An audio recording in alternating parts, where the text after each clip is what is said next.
నేను చెప్పేది అన్ని విద్యలకు మూలమైన స్పిరిచువల్ సైన్స్. స్పిరిచువాలిటీ అంటే అవగాహనతో, అర్థవంతంగా, పరమార్థంతో జీవితాన్ని జీవించడమే స్పిరిచువాలిటీ. దానితో పాటు నీ ప్రక్క వాళ్ళకు సహాయ సహకారాలు, సేవలు అందిస్తూ జీవించడం కూడా స్పిరిచువాలిటీలో ఒక భాగమే. స్పిరిచువాలిటీ అంటే ప్రపంచాన్ని విడిచిపెడతాం కాదు, సంసారాన్ని విడిచిపెడతాం కాదు, బాధ్యతలను విడిచిపెడతాం కాదు.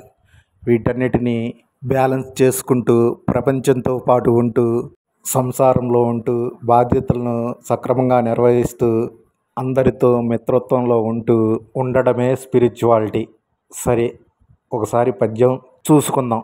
సహకార సహాయ సేవలు ధరణిలో దివ్య పదాలురా, మనోకాయములచే చేయు కర్మఫలాలు మాయమగునురా, ఆశించక చేయు కర్మఫలాలు అనంతమై నీ వెంట వచ్చురా, ఇక పృథ్వీపై నీవెందుకు కావు ఆనంద విహార. సరే, ఆ దైవం మనందరికీ ఈ పద్యంలో ఏం చెప్పాడంటే, సహకారము, సహాయము, సేవలు అంట ఈ భూమి మీద దేవుడే అందించిన గొప్ప పదాలంట. అందుకే మనము ప్రక్కవారితోనూ, ప్రకృతితోనూ సహకరిస్తూ ఉండాలి. మనం సహకరిస్తే వాళ్ళు కూడా మనకి సహకరిస్తారు. లేకపోతే ఏది సహకరించదనమాట. ప్రకృతి కూడా సహకరించదు. నీలో సహకారం అన్న గుణం లేకపోతే, నీకు చేతనైన సహాయము చేయగలిగిన సేవ చేయాలి. ఇక్కడ మనోకాయములు అంటే మనస్సు, శరీరం అన్నమాట.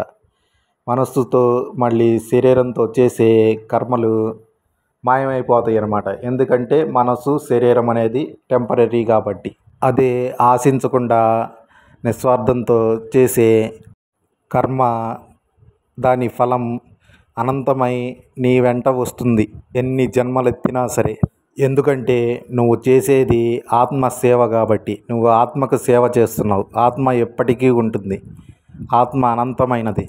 ఉదాహరణకు ఎవరికన్నా భోజనం పెడితే అది సాయంత్రానికి అరిగిపోతుంది. అలాగే శరీరానికి చేసే ఏ సహాయమైనా అది కర్మ అనుభవించే క్రమంలో కరిగిపోతుంది.